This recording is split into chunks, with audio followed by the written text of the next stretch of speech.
Beberapa ibarat dan hukum. Anda akan dapati pelajaran dan hukum dalam Ghazwah Tabuk ini. Kami ringkaskannya seperti berikut. Ini tak boleh lagi lah kalau jumpa tulisan ataupun buku almarhum Syekh Al-Buti. Inilah dia mainan dia, maksudnya kecenderungan dia, maksud saya mainan tu kecenderungan dia melihat dari sudut hukum. Dia tidak melihat dari sudut apa itu sirah semata-mata. Assalamualaikum warahmatullahi wabarakatuh. A'udzubillah minasyaitonirrajim. Bismillahirrahmanirrahim. Alhamdulillahilladzi hadana lihadza wa ma kunna linahtadiya laula an hadanallah. Allahumma salli wa sallim ala sayyidil anbiya'i wal mursalin wa ala alihi wa sahbihi ajma'in. Rabbi shrah li sadri wa yassir li amri wahlul 'uqdatam min lisani yafqahu qawli wa ba'd. Al-Fatihah. A'udzubillahi minasyaitonir rajim. Bismillahirrahmanirrahim. Alhamdulillahirabbil alamin. Arrahmanir rahim. Maliki yaumiddin. Iyyaka na'budu wa iyyaka nasta'in. Ihdinas siratal mustaqim. Siratal ladzina an'amta 'alaihim ghairil maghdubi 'alaihim waladdallin. Amin. Alhamdulillah kita dapat berkumpul pada pagi ini untuk fiqh sirah seperti biasa, walaupun di luar sana ujian yang sedang melanda negeri kita ini dengan hebat sekali. Memang tak dijangka sebab air pasang besar bertembung dengan hujan lebat tak berterusan. Itulah ujian kali ini. Namun ujian itu datang dan pergi, tinggal lagi kita ni menginsafi ataupun tidak, dan kita juga bertindak bagi yang diuji itu mereka dapat pahala lain, yang kita yang tak diuji, yang membantu ni dapat pahala lain. Ingat gitulah kan. Jadi sama-sama hulur menghulur lah dalam hari ini. Saya pun tak sangka Masjid Al-Falah jadi pusat pemindahan banjir kan. Memang nak datang tadi pun. Hari ni sebenarnya saya ambil cuti, cadangnya nak cabut gigi. Ada satu gigi yang ialah 50 dah umur ni kan. Tapi nak cabut gigi apa, doktor pun terkadah banjir kan. Jadi apa ni, saya datang tadi tu kata pasal apa jam ni. Baru tengok kiri kanan jalan tu habis semua kereta berselut. Tak sangka bawah jambatan Puchong tu kan naik air gitu. Saya duk hadap ke Shah Alam je lah. Maknanya ingat ke Shah Alam Kelang ni kena. Rupanya dengkil naik juga. Rumah saudara saya tu, dia duduk di taman apa tu dekat dengkil tu, memang dah parah dada di tingkat bawah rumah tu, parah dada. Jadi dia hanya sempat cabut soket suis peti ais. Lepas tu dia naik duduk atas, sementara tunggu orang mari ambil ni. Dia turun tu, peti ais tu dah terapung dah. Jadi dah terapung dah, tak ada apa dah. Sekarang ada duduk di rumah saudara kami lah di Putrajaya tu. Dan ada seorang lagi saudara, dia mula-mula tu ingatkan boleh bertahan. Dia duduk di apartmen opposite daripada rumah yang saudara seorang ni. Dia tak keluar lah. Dia dengan anak seorang. Dia tingkat 2. Sekarang ni walaupun air tak naik ke rumah dia, dia nak makan apa? Tak makan apa, tak boleh nak keluar jadinya. Sehinggalah malam tadi pukul 4 pagi barulah ada bot pergi ambil dia. Jadi mula-mula dia ingat dia dapat bertahan, tak pindah dengan saudara yang seorang lagi ni. Akhirnya alhamdulillah dapat duduk di pusat penempatan banjir lah. Ya. Ustaz Zuhairi dekat mana sekarang? Saya kongsi sikit ya, Ustaz Zuhairi. Dia duduk di Kampung Tengah tu. Dah sekarang ni? Di Kampung Tengah tu? Puchong tu. Okey. Tempat yang memang sangat ni lah. Jadi dia rumah dia memang 2 tingkat je. Masa berlakunya banjir yang mendadak tu, dia bertugas sini. Dia keluar dengan motor. Lepas tu air naik dia tak boleh nak masuk. Tak masuk, tapi diusahakan juga tengah malam dia dapat masuk. Rumah dia 2 tingkat. Jadi semua naik ke atas. Tak sempat nak angkat sebab anak isteri dan anak-anak yang tinggalkan, dia tak sempat lah nak angkat kucing semua. Jadi dia duduk ke atas. Di sekeliling itu ada beberapa rumah kampung. Rumah kampung ataupun rumah batu tapi satu tingkat. Ada rumah Ustaz Zuhairi yang 2 tingkat. Jadi kejiranan ni semuanya menumpang ke rumah Ustaz Zuhairi naik ke tingkat 2. Dan ada teks yang saya terima daripada orang ramai, katanya Imam Masjid Al-Falah duduk atas bumbung. Itu salah Kalau ada terima teks, dia tak duduk di bumbung. Masjid 2 tingkat. Jadi kejiranan pun sama tumpang, lebih kurang 30 orang duduk di rumah Imam Zuhairi di tingkat 2. Dia selamat pulang, dapat dengan anak-anak dia. Dan macam itulah kisahnya, tak ada makanan. tak ada makanan, tapi alhamdulillah itulah sebab kami dihadiri semalam, pagi semalam YB share. Kita jangan pandang mangsa buat masa ni, siapa parti dia apa semua sekali, jangan peduli. Kita nak membantu, nak menolong. Dan bagi saya, China ke India ke ahlan. Jadi atas perbincangan Tan Sri Syed Zainal, Nazim Masjid Afalan, Datuk Sri Majid dan juga YB Michelle dan beberapa orang lagi. Jadi akhirnya Datuk Syed Zainal pergi ke Puchong, jumpa dengan bomber dan dapatlah penghantaran makanan, dan mereka semuanya dah keluar daripada situ. Yang jiran-jirannya ada di Masjid Al-Farah. Ustaz Zuhairi balik ke rumah adik dia. Samalah cerita dengan Ustaz. Faham Ustaz Ya. Sebab dia bertanya Imam Zuhairi tadi. Imam Zuhairi duduk di rumah adik dah, bukan di masjid. Duduk rumah adik dia. Yang 30 yang jiran-jiran semua dah keluar. Yang jiran ada di Masjid Al-Farah. Yang apanya Imam Zuhairi duduk rumah adik dia. Okey, itulah. Jangan kira bangsa, jangan kira parti yang politik dan sebagainya. Ini sekarang ni masalah kemanusiaan kan.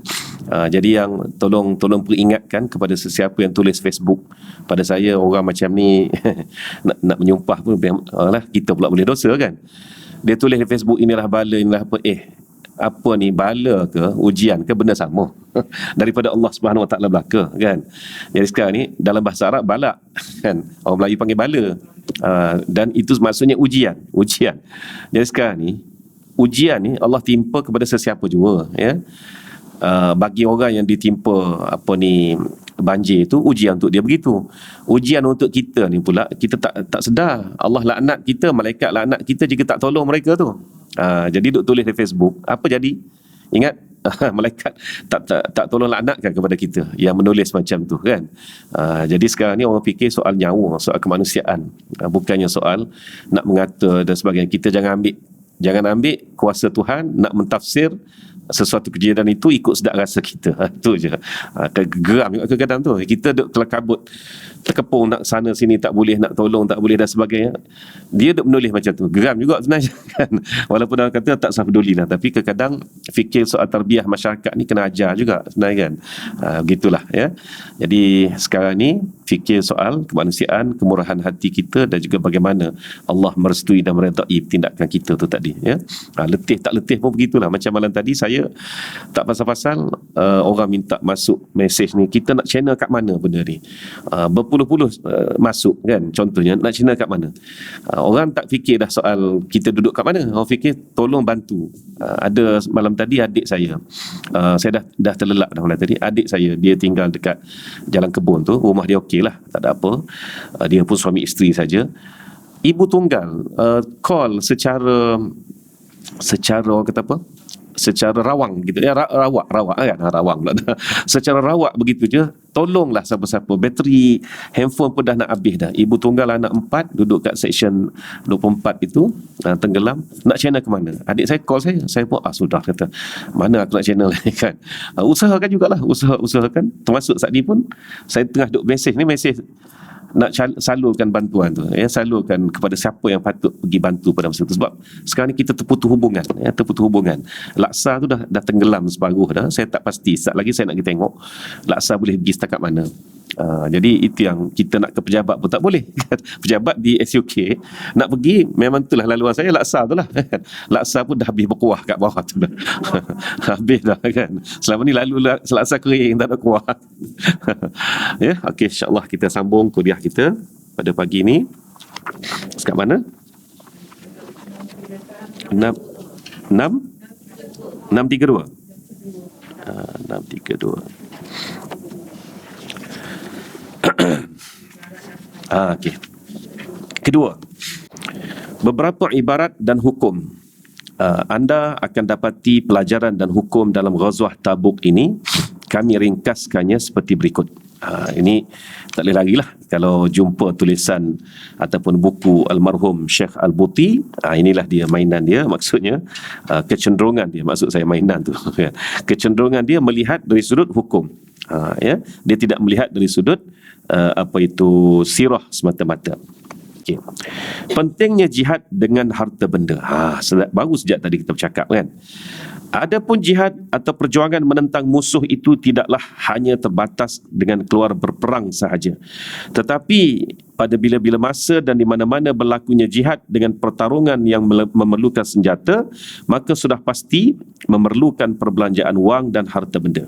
Di ketika itu wajiblah ke atas muslimin memberi dan menyumbangkan wang ringgit atau harta benda untuk menampung keperluan jihad tersebut. Bagaimanapun sumbangan adalah berlainan mengikut kemampuan masing-masing. Sebab itu Nabi SAW sengaja bertanya kepada Umar, bertanya kepada Abu Bakar, berapa lagi yang tinggal? Kan? Maksudnya di situ masing-masing menghulur dengan kadar bantuan kemampuan masing-masing. Berapa lagi yang tinggal? Kenapa Nabi tanya begitu? Kan? Sedangkan kalau dilihat di depan ini, Umar dengan 10,000 dirhamnya, Abdul Rahman bin Auf dengan duit poket lagi keadahnya, kan? Duit cash bagi lagi, unta-unta yang penuh dengan muatan makanan bekalan dah bagi dah. Tapi kenapa yang Nabi tanya berapa yang tinggal? Jadi nak ajar kepada kita umat yang terkemudian ini supaya masing-masing membantu dengan kadar masing-masing dan nilai, ya kan, bukan jumlah, nilai kepada bantuan itu adalah keikhlasan masing-masing. Abu Bakar As-Siddiq bagi dia dunia dan akhirat itu hanya Allah dan Rasul semata-mata. Sebab itu dia bagi semua yang dia ada walaupun jumlahnya jauh lebih sedikit daripada Umar Ibn Khattab radhiyallahu anhu, ya. Para fuqaha telah menentukan apabila pemerintah sudah terdesak memerlukan belanja atau berjihad, ini dalam konteks pemerintah pula, ya, maka pemerintah hendaklah mewajibkan nafkah atau sumbangan seperti itu ke atas orang ramai yang telah kami sebutkan. Dan orang ramai hendaklah bersetuju dengan bersyaratkan bahawa wang dan harta pemerintah tidak digunakan di tempat-tempat yang tidak disyariatkan, ya. Maksudnya wang ringgit atau harta benda pemerintah harus diutamakan. Harus di sini wajib, ya, sebenarnya kedudukannya wajib. Bukan kata harus tu boleh atau tidak, ya. Ini harus ni maksudnya membawa maksud wajib. Kita kena faham juga kadang-kadang, sebab saya membaca dua-dua daripada teks asal dengan terjemahan. Sebab itulah saya suka memaksudkan semula kalimah-kalimah yang ada di sini, kan. Jadi wajib diutamakan, maksudnya wang ringgit atau harta benda pemerintah wajib diutamakan daripada wang ringgit dan harta benda orang ramai dalam perbelanjaan keperluan tentera dan perang. Sebab itu berlaku pertembungan yang cukup besar, ya, cukup besar apabila Imam An-Nawawi 100 tahun sebelum Imam An-Nawawi, Izzuddin Abdul Salam, ini nama-nama terkenal, ya. Izzuddin Abdul Salam bertembung dengan pemerintah pada masa itu Saifuddin, Allahumma salli ala Muhammad, selepas Saifuddin, Allah terlupa dah nama dia. Dia kerajaan Mesir selepas habis Ayyubiyin ni keturunan Salahuddin Ayyubi. Bila tamat Ayyubiyin, naiklah panglima yang digelar sebagai kerajaan Mamalik. Orang baca sejarah dia tahu dah ni yang saya sebut ni, kan. Kerajaan Mamalik. Siapakah Mamalik ini? Mamalik ini jamak kepada Mamluk. Mamluk maknanya hamba. Jadi sultan-sultan Ayyubiyin ini, ya, mereka ini ada membeli hamba-hamba, membebaskan hamba-hamba dan dilatih menjadi tentera. Menjadi tentera sehingga naik pangkat jadi panglima. Ya, jadi panglima besar-besar semuanya. Jadi tuan-tuan, apabila kerajaan Ayyubiyin yang terakhir itu tak ada zuriat, maka diambil alih oleh panglimanya. Maka bermulalah era kerajaan Mamalik. Itu secara ringkasnya, ya. Jadi salah seorang daripada pemerintah kerajaan Mamalik ini namanya Zohir Bebars. Zohir tu nama Islam lah, nama Arab, ya. Bebars tu nama dia, entah daripada keturunan mana. Bebars, kan. Ada juga baca Babris, ya, sebenarnya bukan Babris, Bebars, gitu, Babarasin. Jadi Zohir Bebas ini ketika dia menghadapi tentangan daripada musuh Tatar masa tu, Mongol, kan. Sebelum dia Saifuddin Qutuz. Saifuddin Qutuz. Qutuz tu nama dia lah. Saifuddin tu nama Islam dia. Jadi Saifuddin Qutuz adil. Ya, dia melawan tentera Tartar ini sampai ke tahap tentera Tartar lari balik, menang. Tapi berlakulah pada itu pergantian sultan, naiklah Zahir Bebas. Jadi Zahir Bebas ini dia menghadapi sekali lagi tentangan Tatar selepas kematian Saifuddin Qutuz. Baik, Zahir Bebas ini dia telah mewajibkan rakyat keluarkan harta benda untuk menghadapi Tatar ni tadi. Apa kata Izzuddin Abdul Salam? Dia kata tak boleh. Ya, selagi harta sultan tak habis, selagi itulah rakyat tidak boleh ataupun tidak wajib mengeluarkan harta. Dilawan, dan punya takut kepada ulama pada masa itu. Izzuddin Abdul Salam ini bergelar Sultanul Ulama. Itu dia. Ya, Sultanul Ulama, bukan Sultanul Rakyah, tidak. Ulama dia sultan kan. Dilawan akhirnya tak jadi, ya. Dan tak jadi, akhirnya terpaksa keluarkan harta benda dulu, guna harta benda negara dan juga harta benda pemerintah pada masa itu, bukan sultan tu saja, bahkan panglima-panglimanya yang lain, barulah digunakan harta rakyat. Dan mengikut sejarahnya, tak sempat pengguna harta rakyat itu sudah boleh mengumpulkan dana peperangan melawan Tatar, dan sekali lagi Tatar kalah di tangan tentera-tentera Mesir. Itu dia, ya. Ambil hukum dari mana tu? Ambil hukum daripada sinilah. Maknanya rakyat wajib bantu kerajaan, tapi bila pada masa itu dana kerajaan dah habis dah untuk menghadapi perang menentang musuh negara ni tadi. Ambil daripada peperangan Tabuk ini. Dan 100 tahun kemudian, perkara yang sama juga telah terjadi kepada Imam An-Nawawi, iaitu Imam Nawawi datang 1 abad kemudian di mana? Di Damsyik pula. Dan Izzuddin Abdul Salam ini pun memang orang Damsyik sebenarnya, orang Damsyik juga, tapi telah berhijrah ke Mesir. Jadi Imam Nawawi pun berhujah benda yang sama juga. Okey, kalaulah Izzuddin Abdul Salam digelar Sultanul Ulama, apakah gelaran kepada Imam An-Nawawi? Imam An-Nawawi ini, tuan-tuan dan puan-puan, boleh dikatakan tak ada orang, ya, yang tak ada kitab dia. Tak ada orang yang tak ada kitab dia. Melainkan orang tu memang langsung tak kenal kitab. Itu dia. Sekurang-kurangnya kitab apa yang kitab Imam Nawawi ada rumah tuan-tuan dan puan-puan? Cuba cerita. Apa dia? Azkar. Itu dah tinggi tu, level tinggi tu. Kalau ada kitab azkar tu, pada saya level tinggi tu kan. Paling tidak hadis 40 kan, paling tidak. Riyadhus Salihin. Siapa ada kitab azkar tu memang dah kira ulama tu. InsyaAllah kan. Kan, tu dia.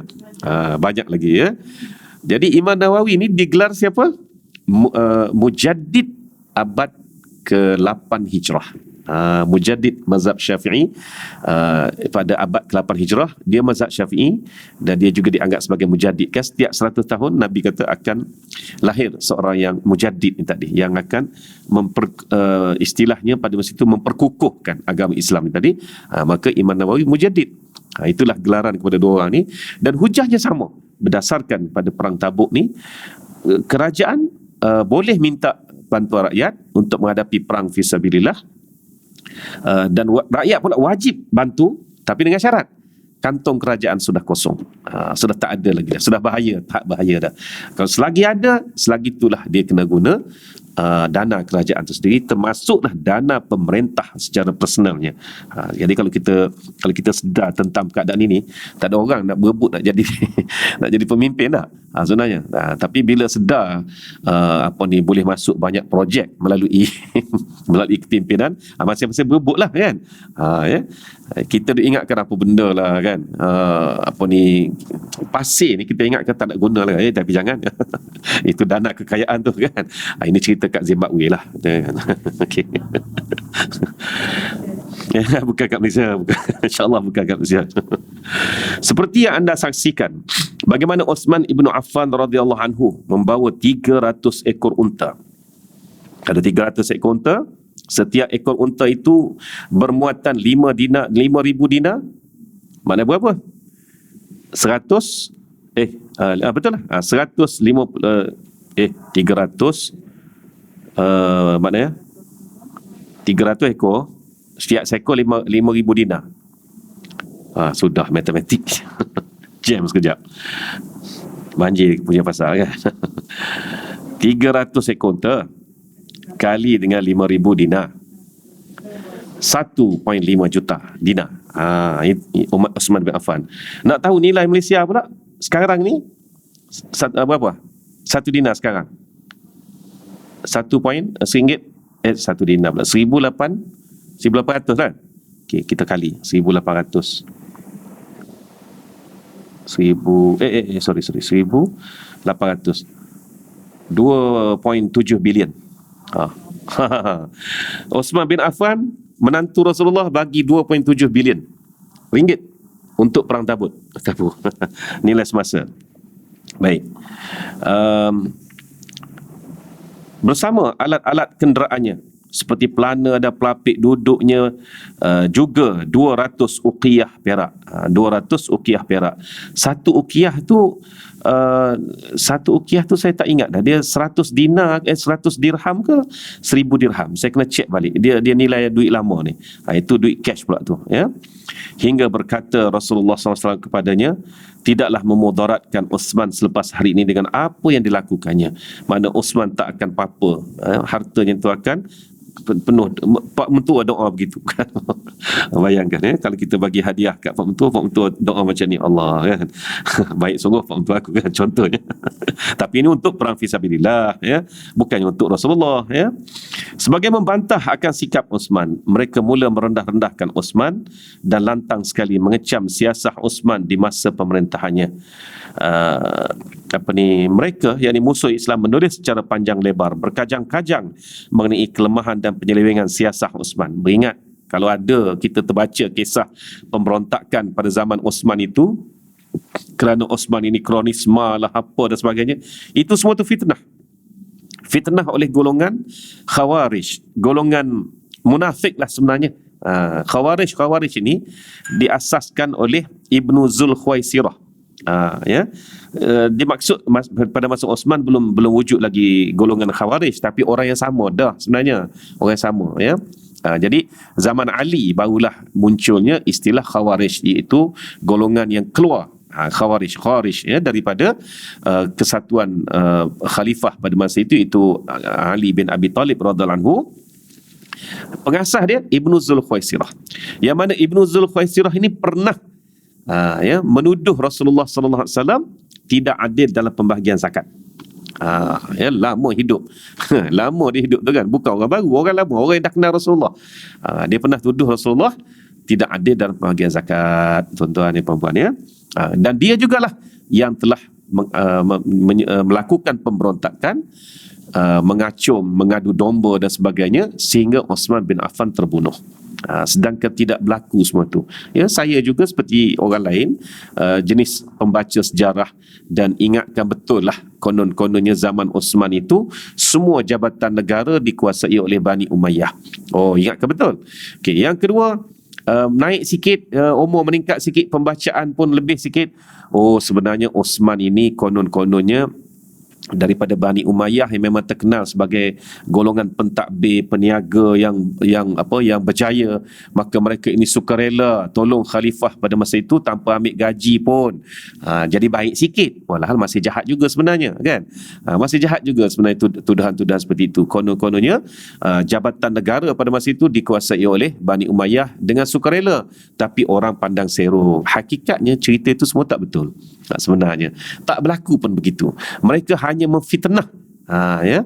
Dan mereka juga sebenarnya bila memfitnah Sayyidina Osman bin Affan, serentak mereka memfitnah Rasulullah SAW juga. Sebab apa? Sebab Rasulullah pernah puji, tak akan memudaratkan apa dah ke atas Osman selepas hari ini. Itu doa daripada Rasulullah SAW. Kita tak percaya pada Rasulullah, kan? Jadi sebab itulah sebenarnya semua itu fitnah yang berlanjut, dan termasuklah pribadi Sayyidina Umar Ibn Khattab radhiyallahu anhu sekalipun difitnahkan sampai ke tahap bunuh anak lah apa dan sebagainya. Tak pernah tu semua tu berlaku pada Sayyidina Umar Ibn Khattab. Tapi cerita tu yang disebar oleh penceramah-penceramah dan sebagainya, tanpa cermat mereka mengkaji tentang siapa Umar Ibn Khattab yang sebenar, ya. Jadi kita ni nak keluar daripada kepompong cerita-cerita hebat tapi sebenarnya palsu dan fitnah ini ke atas para sahabat, ya. Walaiyazubillah, kita semoga Allah Ta'ala bukakan ilmu kepada kita untuk kita tidak memfitnah sahabat walaupun kita tak tahu ataupun tak sengaja ni tadi. Okey, mereka turut saja apa yang baik bagi para orientalis, ya, untuk mencemarkan sejarah Islam dengan kata-kata lantang yang bohong serta menyesatkan untuk membolehkan mereka sampai kepada tujuan dan niat jahat mereka yang telah dirancang bagi melemahkan perpaduan umat Islam. Sesungguhnya mereka yang meletakkan diri mereka sendiri di awang-awangan tinggi dan dari sana mereka pun memperkatakanlah tentang Osman dan siasahnya. Sebenarnya golongan ini sangat perlu terlebih dahulu menyedari penyakit-penyakit mereka yang beraneka macam dan kemudian mengobatinya dengan mempelajari sesuatu mengenai sifat-sifat terpuji diri Khalifah Osman itu, dan hendaklah mereka meneladani sikap dan perangai Khalifah itu walau apa sekalipun berlaku, kerana sifat Osman semasa pemerintahannya. Bersopankah orang yang pernah tahu perkataan Rasulullah sallallahu alaihi wasallam tidak memudaratkan Osman oleh apa yang dilakukannya sesudah hari ini, sesudah hari Tabuk. Itu yang Syekh Al-Buti peringatkan kita. Kalaupun ada kelemahan dalam pentadbiran Osman, tolonglah beringat satu perkara tentang sabda Rasulullah SAW ini, kerana sabda Rasulullah, doa Rasulullah itu memang real terjadi, ya. Seperti mana contoh Rasulullah SAW pernah sebut berkenaan dengan Omar, kematian kamu bermulanya fitnah, kan? Bermulanya fitnah ke atas umat ini. Jadi Omar berusaha sedaya upaya supaya kematian dia tadi tidak menjadi satu fitnah ataupun mencetus satu fitnah, dan dia berusaha, dan Allah Ta'ala izinkan. Kalau kita tengok Omar, dia setelah dia dicederakan, dia tak mati pada hari itu juga, ya. Dia mati 3 hari kemudian. Dia sempat susun majlis kabinet ataupun majlis syura lah, ya, majlis syura untuk memilih khalifah selepas dia. Dia sempat susun, dia sempat peringat, dia lantik satu jawatankuasa, dan dia kata dalam jawatankuasa tu 10 tu Abdullah bin Umar wakil dia. Tapi ingat, hanya 9 saja daripada jawatankuasa tu yang boleh dilantik menjadi khalifah. Umar Abdullah jangan. Dia tak nak supaya selepas dia naik Abdullah, dan Abdullah ni pula walaupun seorang sahabat, seorang faqih, namun dia tak nak jadi seperti monarki begitu, kan. Jadi dia peringat dah. Umar ni dia bertindak begitu sebab usaha dia. Dan satu lagi, Allah bagi umur dia 3 hari selepas dia dicederakan lah, kan. Itu kita kena ingat dari sudut akidahnya. Okey, dari sudut usahanya, Umar sampai begitu sekali. Dia tak nak supaya kematian dia menjadi fitnah seperti mana diperingatkan oleh Rasulullah SAW. Namun, ya, takdir Allah begitulah, ya, bahawa kita ni tidak ada satu jaminan warisan keselamatan, kalau saya boleh guna begitu. Tak ada. Melainkan acuan yang diwariskan itu sama, barulah kita selamat. Seperti contoh kemakmuran hidup masyarakat selepas Rasulullah SAW, dan kejayaan gilang gemilang itu Rasulullah sebut hanya berlaku 520 tahun selepas daripada Rasulullah wafat. Acuan sama. Siapa dia? Muhammad Al-Fatih, kan? Muhammad Al-Fatih, jauh tu. Jadi saya selalu melihat kepada soal acuan. Jadi kegemilangan zaman Rasulullah SAW hidup itu akan berulang, tapi acuan kena sama. Seperti mana yang berlaku dekat Mesir, ya, dekat Mesir saya cerita Saifuddin Qutuz tadi. Acuan yang dia bina tadi dah sama, tapi Allah Ta'ala takdirkan hanya beberapa tahun saja. Saifuddin Qutuz akhirnya mati di tangan Zahir Bebas itu kerana sedikit salah faham dan persengketaan. Kawan ni naik angin bunuh. Masa bunuh tu dia terus ampunkan. Masa dalam keadaan sakit itu dia terus ampunkan. Dia kata, sekarang ni aku hukum kamu terima jawatan Sultan negara ni dan takbir Mesir ni sebaik-baiknya. Jadi aku tak ada kisos dah ke atas kamu, ya, sebelum dia mati. Itu Saifuddin Qutuz. Itu kisah dia memang menyayat hati lah, ya kan. Tapi setahun 2 tahun yang dia pegang jawatan sebagai Sultan Mesir itu makmur, sebab acuan dia kena sama. Baik, Umar Abdul Aziz 3 tahun 2 bulan menjadi khalifah Umayyah, kan, makmur. Tapi 3 tahun 2 bulannya, sebab acuannya itu kena sama. Dan yang lama saya tengok pentadbirannya, yang lamanya adalah Salahuddin Ayyubi pun sama, 2 tahun lebih je. 2 tahun lebih. Lepas tu dia meninggal sakit lah, kan. 2 tahun meninggal pula, umur dia berapa? Salahuddin Ayyubi 55 tahun. Muda. Dia berjaya gilang gemilang hambat keluar tentera Salibiyah dari Palestin dan sebagainya itu umur dia 53. 53. Dan dalam poket dia dah ada duit untuk belanja kafan dan perkebumian dia. Dia dah ada dia dah sedia, dah siap. Dan serban, sebab tu serban dia besar. Yang dulu serban besar, panjang. Sebab apa? Itulah kain kafan lapisan pertama untuk dia sebenarnya. Serban itulah kain kafan dia. Jadi Saudi Ayyubi 2 tahun kemudian meninggal. Jadi yang lamanya Muhammad Al-Fatih je yang memerintah hampir 30 tahun ya, dengan penuh kemakmuran. Jadi nak balik semula ke zaman itu kena acuan sama dengan zaman itu sebenarnya. Okey. Yang kedua, sedikit mengenai tokok tambah cerita rekaan bohong terhadap Abu Bakar untuk disesuaikan dengan bid'ah yang diharamkan. Kami telah sebutkan hadis yang diriwayatkan oleh At-Tirmizi, bukan Tirmizi, Tirmizi. Itu yang ada ulama nama Tirmizi. Dia ada dua tu. Tapi yang hadis ni, yang Syama'il Muhammadiyah ke apa ke, bukan Tir. Dia beza dua tu, ya.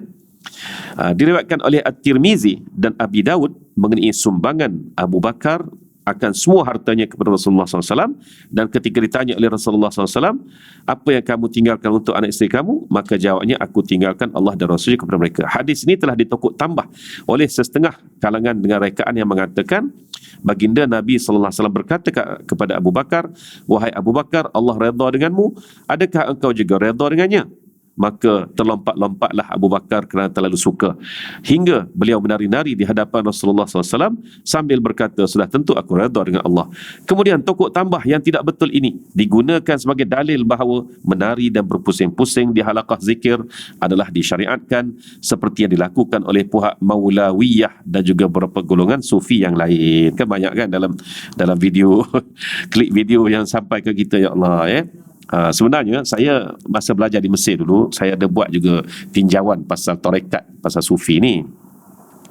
Selepas solat Jumaat, setiap minggu di Masjid Al-Husain, opposite kepada Masjid Al-Azhar, dia ada halaqah zikir sufi lah, lepas solat Jumaat tu. Jadi kita pun round lah tengok, ya, ni tarekat apa secara terbuka. Dia ada kelompok 20 orang 30 orang masing-masing tu. Memanglah dia ada gerak badan, Allah, ada juga yang Allah Hayyud, maknanya kan kalimahnya tu tak lari, itu je kalimah dia, ataupun la ilaha illallah, macam kita lah juga. Tapi menari tak ada. Tak pernah saya tengok dia orang ni menari. Dia hanya menggerakkan badan saja. Menggerakkan badan sampai pukul 3 gitu, habis lah. Tuan-tuan, habis. Lepas tu dia pun duduk makan-makan. Kita pun dia jamu juga. Kan? Kita pun boleh pilih lah mana dapat sedap sini. Jadi asal dia ada halaqah zikir lagi. Jadi sebab tu saya pelik kata, dari mana datangnya jenis zikir yang sampai menari-nari, ada gitar lagi, apa lagi. Kalau gendang ada, gendang memang, kan? Saya tak kata gitar tu haram, ya, saya tak kata yang itu. Semua nak ceritanya, kalau dalam majlis zikir sampai ke tahap bawa macam-macam alat muzik ni, dia bukan jadi muzik zikir dah pula, dia jadi apa dia, kugiran, kumpulan gitar rancak, kugiran ni. Itu katanya Piramli yang mengasaskan perkataan kugiran tu kan. Tak tahu lah, wallahu a'lam. Jadi tuan-tuan, kalau sekadar gendang, dia ni sekadar bunyi-bunyian menaikkan semangat supaya tidak lelap tidur dan sebagainya. Sebab dalam berzikir ni lah Allah SWT tidur tak? Bergerak tapi mata pejam. Mulut diam, kan? Jadi dia bunyi gendang lah apa sebagainya. Kalau sekadar itu saya nampak. Dan sebab tu saya kaji, tengok, pergi tempat-tempat mereka, minta izin nak masuk, dan mereka ni pula terbuka, bukannya tersembunyi, kan, sembunyi-sembunyi rumah di flat tinggal tingkat 20, situlah buat itu, bukan lah tu, kan. Sebab kalau di Mesir dulu terbuka benda-benda macam ni, dan tak melampau, tak nampak gerak badan tu, ialah sekadar bergerak. Dan gerakan itu kalau bolehlah saya terjemahkan, tak lebih daripada gerakan seperti mana kita solat. Kalau rukuk, dia tak akan sampai jadi rukuk tunduknya tadi tu. Jadi nampak disiplin. Jadi bila menari lah, berpusing lah dengan gitar lagi, dengan ukelele lah apa tak ada nak sebut, tak erti kan, ukelele apa kan. Jadi kalau macam tu, apa sebenarnya mereka nak bawa ni? Samalah juga, ya. Saya ada baca dalam satu tulisan seorang ustaz dari Singapura tu, dia kata fitnah-fitnah berkenaan dengan kegunaan ganja. Ganja ni ya. Jadi kononnya lah orang-orang sufi ni tadi mengatakan bahawa jangan fitnah kepada ulama-ulama yang jual ganja. Sebab apa? Ganja ni tadi ada satu macam satu vitamin lah kononnya, bila isap ganja tu menyebabkan mudah jadi mudah jadi orang kata apa, ni dia kan panggil apa istilah dia, bersuluk ni tadi kan, mudah ingat pada Allah dan sebagainya. Yalah khayal masa tu kan. dah khayal tu mudah lah. Masalahnya dia fitnah benda ni sampai ke tahap kononnya Imam Ibn Hajar Al-Asqalani pernah jadi lupa segala. Ibn Hajar ni tahu tak siapa? Yang mensyarahkan kitab Sahih Bukhari itulah, tuan punya Fathul Bari, tuan-tuan. Kan, kononnya ulama yang sebegitu hebat sampai orang tak boleh nak challenge dia punya kitab langsung, ya, sampai tak berani ulama nak challenge kitab Ibn Hajar ni. Kononnya pernah terlupa. Sebab apa? Sebab dia kata bila dia pergi masjid, di Masjid Al-Azhar, pada masa tu dia tengok ada seorang wali Allah ni jual ganja. Jadi dia kata, apa wali Allah jual ganja? Satunya, wali Allah ni dia satu perkara tersembunyi, tak ada siapa pun boleh charge, boleh kata orang ni wali Allah tu, tak boleh gitu. Jadi cerita tu sudah kelang kabut dah, tuan-tuan. Sekarang ni apa matlamat cerita tu? Adakah matlamat dia nak mengharuskan ganja gitu? Jadi inilah kita kena cermat menerima cerita-cerita macam tu, ya, supaya kita tidak terpengaruh dengan cerita-cerita ajaib, cerita-cerita hebat awliya Allah ini, walhal cerita tu bohong. Wal'iyazubillah, ya, minta jauh lah sama sekali. Okey. Jadi tokok tambah ini kita tolak. Kita ambil cerita-cerita yang betul-betul daripada sirah dan juga sunnah yang ada dia punya rantaian riwayat dan sebagainya. Jadi tak betul lah seperti mana yang Nabi kata, hai Abu Bakar, Allah redha kepada kamu, adakah kamu redha? Kemudian Abu Bakar pun tersuka, gembira, terlompat-lompat. Tak, itu tak betul, ya. Baik. Adapun dalil yang mereka pegang itu sebenarnya adalah satu rekaan yang palsu. Tidak ada dalam hadis sahih atau hadis dhaif yang mengatakan Abu Bakar menari-nari di hadapan Rasulullah sallallahu alaihi wasallam. Bahkan hadis yang diriwayatkan oleh At-Tirmizi, Hakim dan Abi Daud, di atas ini pun ada keharusan dhaifnya, padahal hadis itu tidak menyebutkan Abu Bakar menari. Jadi kalaulah hadis berkenaan dengan pertanyaan Rasulullah, hai Abu Bakar, Allah dah redha kamu tak redha ke? Itu pun ada keharusan dhaif dari sudut keriwayatan, ya, maksudnya apatah lagi cerita pasal Abu Bakar menari tadi, kan? Lagilah bukan saja dhaif, maudhu', palsu pula kat situ. Itu maksudnya. Adapun madlul, ya, maka tidaklah sampai kita mengatakan bahawa tidak sabit dalil kepada madlul itu. Malah sebenarnya yang sepatutnya dikatakan bahawa kalau ada dalil pun adalah dalil haramnya menari. Madlul itu apa? Madlul itu maknanya sumber yang dijadikan dalil. Itu maksud madlul, ya, sumber.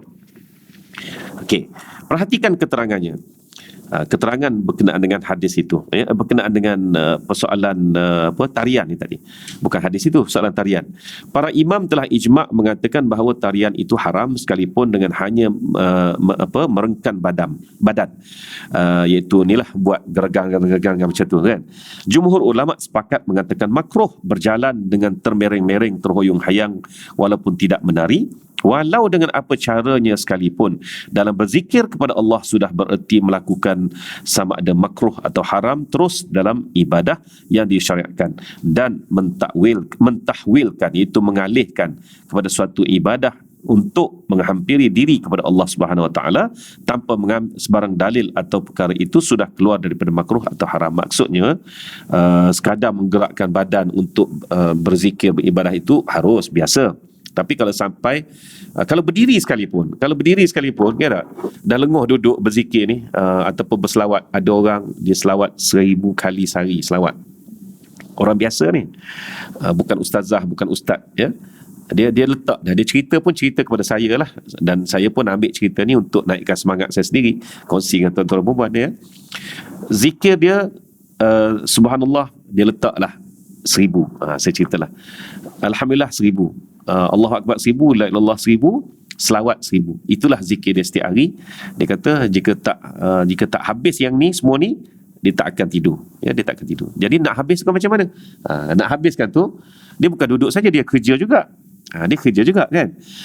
Dan ketika dia berjalan, ketika dia berdiri, kalau di rumah contoh dah balik dari kerja, dia tengok lagi senarai tak habis, dia berjalan, berdiri, menggerak-gerakkan badan, itu harus.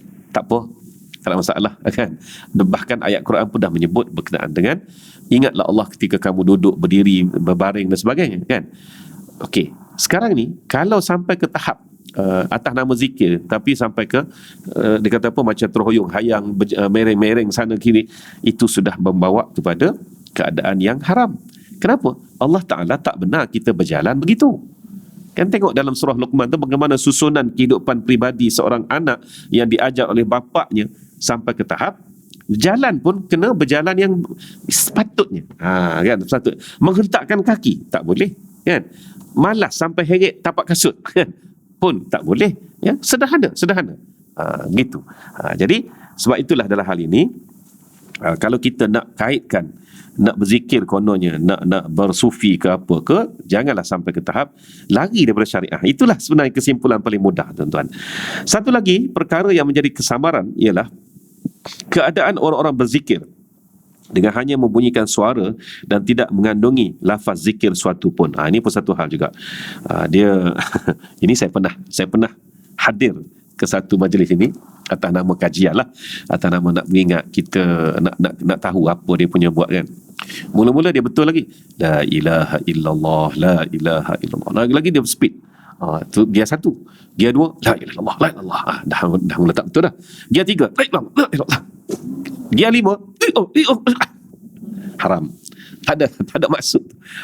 Walaupun dia kata orang level awam ni dia tak tahu. Kita dah start tadi sejam yang lalu tu la ilaha illallah. Jadi kita sekarang ni dah masuk sejam, gear kelima. Jadi bunyi tu pun lain. Saya kata dia tak kenal aku siapa, tak apalah, biar kata. Dia kata orang awam memang akan pandai begitu. Masalahnya kita pergi tu, kita dah tahu hukumnya memang tak boleh kan. Jadi tak boleh, dia kena ada sandaran perkataan itu. Walaupun bunyinya tak dia apa, bunyi nak kuat ke, nak laju, nak perlahan, dia kena ada. Ini siapa tu ni apa benda kan. Gitu. Hanya berbunyi di halkumnya saja turun naik untuk mendapatkan rentak lagu yang disamakan dengan orang-orang yang menyanyi gendam muzik ya. Maka berlakulah dengan itu naik perasaan dan getaran hebat jiwa. Kalaulah begitu rupanya, bolehkah kita menjadi amalan zikir kepada Allah Ta'ala seperti yang diperintahkan oleh Allah dan seperti yang dilakukan oleh Rasulullah SAW dan para sahabatnya? Bolehkah amalan itu dihitung sebagai ibadah? Ada Rasulullah buat gitu ke? Kena tanya kat situ kan. Baik. Sedangkan anda pun tahu bahawa ibadah ialah apa yang disyariatkan oleh Allah dalam kitabnya atau sunnah Rasulullah sallallahu alaihi wasallam. Tidak boleh ditambah ataupun dikurangkan ya. Itu yang kadang orang pelik kan. Orang pelik sebab apa?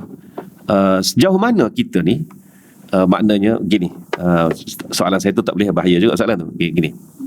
Ada orang buat selawat sampai 805 selawat. Bukukan lagi. Selawat itu berdasarkan 805 nama Nabi SAW. Saya no comment pasal betul ke 805 nama Nabi tu. Okey, selawat ini dia gabungkan dengan doa.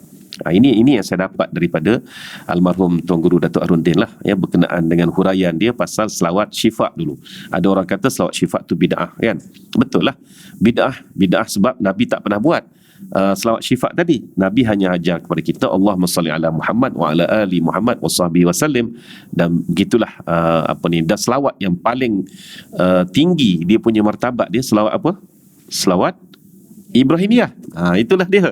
Okey, sekarang ni ada orang buat selawat dia sambung dengan doa. Jadilah selawat syifa Allahumma salli ala Muhammad tibbil qulubi wa dawaiha. Jadi baru saya nampak ya, sebab kita nak belajar berhujah ni kita belajar pada ulama yang sebenar lah. Jadi bila orang kata selawat, saya pun jadi confused juga masa tu ya. Masa belum jumpa dengan Datuk Arundin, belum belajar dengan dia, saya pun confused juga. Macam mana ni selawat ni yang memang tak ada pada zaman Rasulullah SAW, pada sahabat pun tak ada, tapi timbul pada zaman ulama ni tadi. Selawat, sempurnakan selawat. Allahumma salli ala Muhammad wa ala ali Muhammad tibbil qulubi wa dawaiha. Itu dah doa. Oh patutlah baru faham. Asing kan? Jadi ada selawat syifa tu mengarut apa? Tak ada. Selawat syifa itu memang dah selawat sempurna dah. Lepas tu doa. Okey, kali itu boleh diterima lah. Sebab dia gabung antara selawat yang sempurna seperti mana Rasulullah dah ajar dan doa kemudian datangnya. Jadi kalau betul lah 805 selawat itu begitu sifatnya, maka kita terima. Tapi soalnya kalau misal kata seperti yang zikir saya kata tadi tu, yang last kali bunyi uah tadi tu kan, macam ungka pula bunyi tu, ada Rasulullah buat ke sampai tahap tu? Tak, itulah masalahnya kan. Rasulullah tak pernah pun kita panggil apa, buat concise la ilaha illallah tu kepada uah tadi. Tak pernah kan. Kalau ada, boleh lah. Dia tak ada. Ada juga macam ni. Kita dalam hati, dia kata, dalam hati, bila kita, ini dalam silat pula. Dalam silat. Okey, ini semua ni saya pergi ni untuk apa ni? Untuk kajian lah. Sebenarnya kajian diri saya sendiri. Bukan kajian peringkat master PhD, tak ada. Untuk nak tahu, ya. Saya pun pergi. Ni bersilat, dia kata. Jadi, dalam bersilat ini, kita tak boleh nak lalai. Itu betul, setuju. Dalam hati mesti ada Allah, Allah, Allah, zikir. Tapi zikir yang paling sempurna dia kata apa? La ilaha illallah Muhammad Rasulullah. Boleh diterima lagi. Tapi masalahnya, tengah nak buka silat, nak buka bunga, tapi dalam hati duk la ilaha illallah Muhammad Rasulullah, dia kata takut lagi dia punya fokus pada masa tu pula. Akhirnya, dia ringkaskan jadi apa? Dia jadi, saya pergi ni lah, dia jadi ABC, dia kata. ABC. Jadi dalam hati ABC. Astaghfirullah, kata. Dia ada ringkas lah.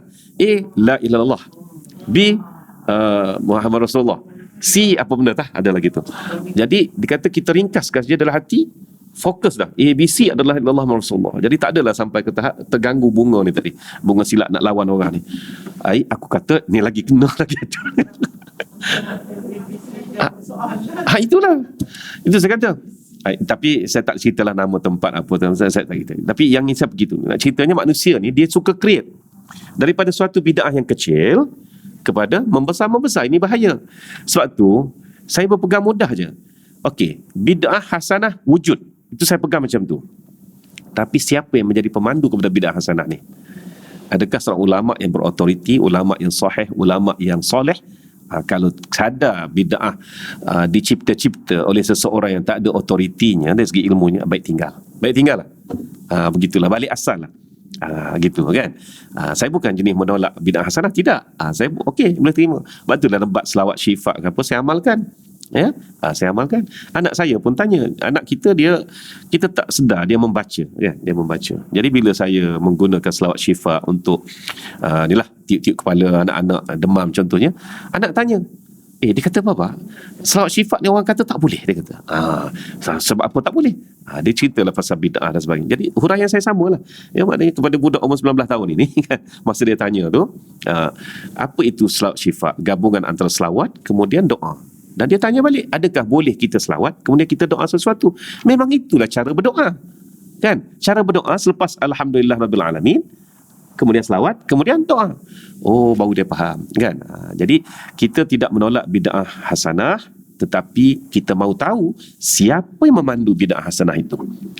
Dan kalau pemandunya adalah seorang ulama yang soleh, ya, teruskan. Gitu, ya. Baik. Dan okey, bahas pasal menari ni tuan-tuan dan puan-puan boleh baca ya dalam seterusnya dalam muka surat 635 itu menarik. Termasuklah juga huraian Izzuddin Abdul Salam di muka surat 635 itu. Dengarlah apa yang dikatakan oleh Imam Al-Iz Ibni Abdul Salam. Nama sebenarnya lah Iz bin Abdul Salam, tapi digelar Izzuddin Abdul Salam, ya. Dan ada pun menari dan bertepuk tangan adalah menyerupai kelakuan perempuan. Perempuan pada zaman itulah, ya, maknanya perempuan-perempuan penari ni tak ada kerja lain kan. Maknanya penghibur lah maksudnya. Tidak akan melakukannya melainkan orang bodoh ataupun pondan atau penipu yang berpura-pura. Bagaimanakah boleh berlaku tarian yang mengikut rentak dan lagu pada orang yang tidak sedarkan diri? Nabi SAW bersabda, maksudnya sebaik-baik kurun adalah kurun daku ini, kemudian kurun orang-orang selepasku, kemudian kurun selepas mereka yang selepas daku. Maknanya 3 kurun salafus soleh yang Nabi sudah amanahkan menjadi rujukan kita. Jadi selepas daripada 3 kurun salafus soleh ini, tidak ada jaminan daripada Rasulullah SAW lagi. Tetapi tidak ada seorang pun di antara pengikut-pengikut mereka itu berbuat sesuatu seperti mereka dan mereka yang disebutkan oleh Nabi sallallahu alaihi wasallam. Ini huraian daripada Izzuddin Abdus Salam, ya. Ibnu Hajar juga menyentuh perkara ini dalam kitabnya Kafur Riya, ya. Tuan-tuan boleh baca sampailah kepada muka surat 636.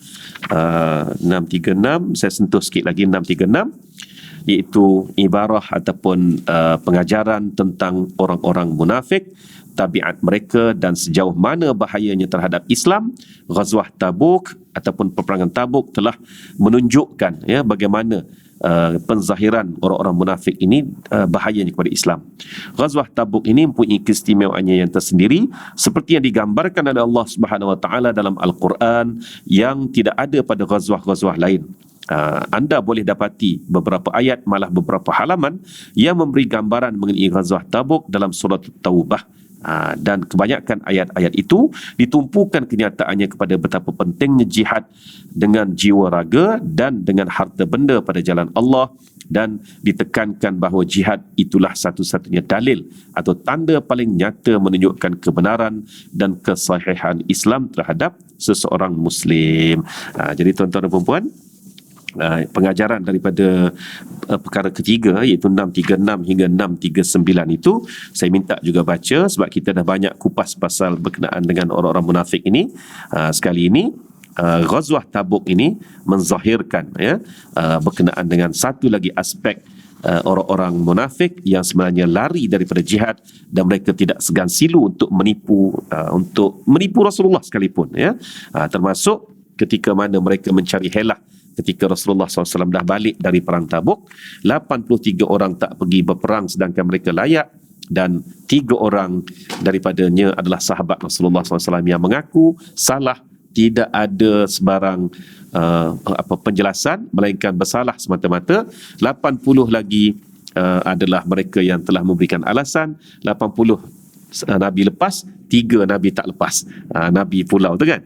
Itu sebenarnya adalah suatu ibarah ataupun suatu pengajaran yang paling jelas tentang munafik ini tadi. Mereka mungkin lepas atas dunia. Tetapi ingat bagaimana Allah Ta'ala telah membebaskan 3 sahabat termasuk Ka'ab bin Malik ini yang mulia ini, dengan ayatnya mengampunkan dosa mereka yang telah ketinggalan dalam perang Tabuk. Sementara 80 lagi tanda tanya, tak tahu siapa, tak tahu apa status, kan.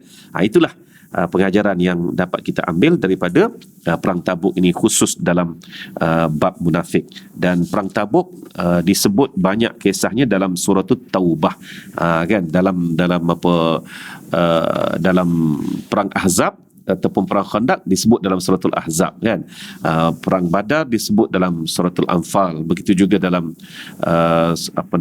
Uhud ada juga dalam suratul Anfal dan sebagainya. Tapi perang Tabuk disebut dalam surah At-Taubah.